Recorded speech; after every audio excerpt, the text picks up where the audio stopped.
Today we're going to be looking at an IPS 1080p 24-inch monitor by ADPOP. The model is BM24SY.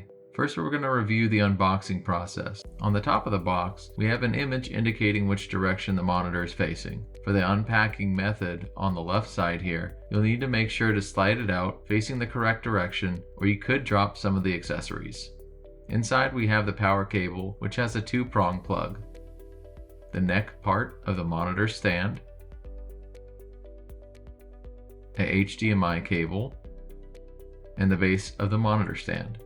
To connect the stand to the monitor, take the neck and slide it up into the slot in the back of the monitor and push it up as far as you can. There are also buttons to release it. Then, take the base of the stand and align it, pushing into the neck until the plastic snaps go in place.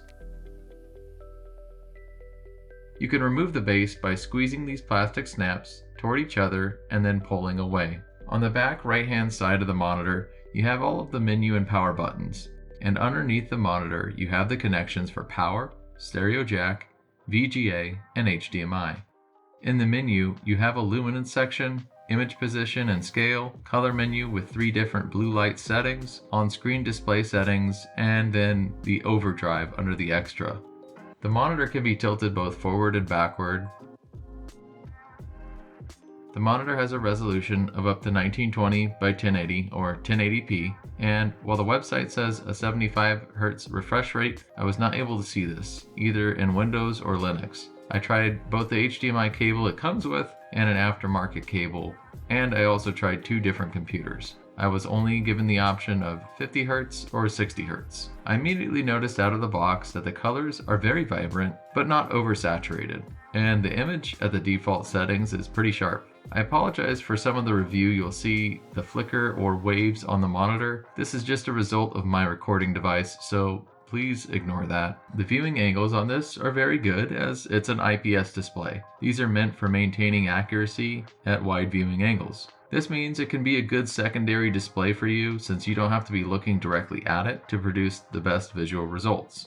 However, because of the positioning of the menu buttons, if you wanted to say, place this monitor on the left side of your main monitor, then you're going to have difficulty getting to those buttons to adjust any of the menu settings. It also has VESA mount capability, but I didn't have a spare mount to test with. So instead, I decided to print one. I used the ugliest color of filament I have since once it's on the wall, I'll not ever see it again. I call this filament color puke green. The link for the print design I used is in the description. Unfortunately, where I wanted to mount it didn't have any wooden studs behind it, so I ended up using toggle bolts to hold it in place. With it all set and in place, I started to do some testing of games on the Steam Deck. The color obviously looks much better in person than what I could capture in the recording because it comes across as washed out in the recording, so if it looks like the colors are dull here, I apologize because it's quite the opposite.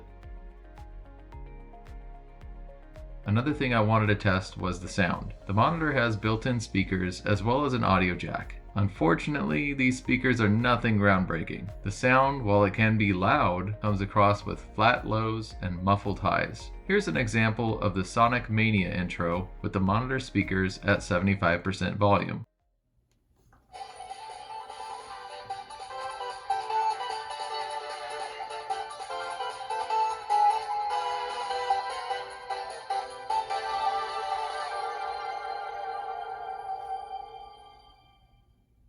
Now, here's that same intro with the Steam Deck speakers at 75% volume.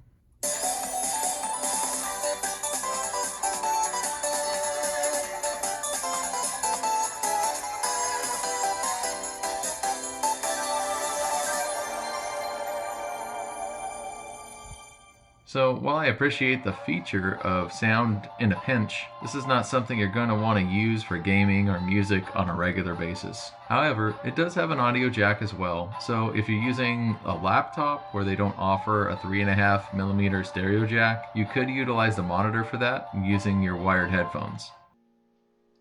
Lastly, I wanted to review the response time of the monitor. It says it has a 5 millisecond response time, and this is enabled by turning on overdrive, which you can find in the menu under Extra. On the left is the ADPOP monitor, and on the right is my curved Samsung Odyssey G9, which boasts a 1 millisecond response time. In this test, the ghosting's not really much different, except on the top lane. You can see a trail both on the front and behind the UFO on the ADPOP monitor, while you only see one behind on the G9. This ghosting effect will usually be more noticeable when it's a bright item over a dark background. That contrast will make the response time ghosting issue more apparent. So to sum this up, I think for under $100, it's a good 1080p monitor. The color and sharpness out of the box are really good, but I couldn't get the refresh rate to work at 75 Hz. I've reached out to their product team to see if there's something I'm doing wrong, and if so, I'll update the description or provide a new video showing on how to get it running at 75 Hz. The menu button placement will require you to memorize everything unless you turn it around. It might be a deal breaker for those that want it as a secondary display on the left-hand side of their desk. The sound is not good, but you shouldn't be buying this for the speakers. The response time is adequate if overdrive is turned on and gaming seems to be pretty enjoyable, but again, this is not a high-end monitor. I hope you enjoyed this review, and thank you for watching. See you next time.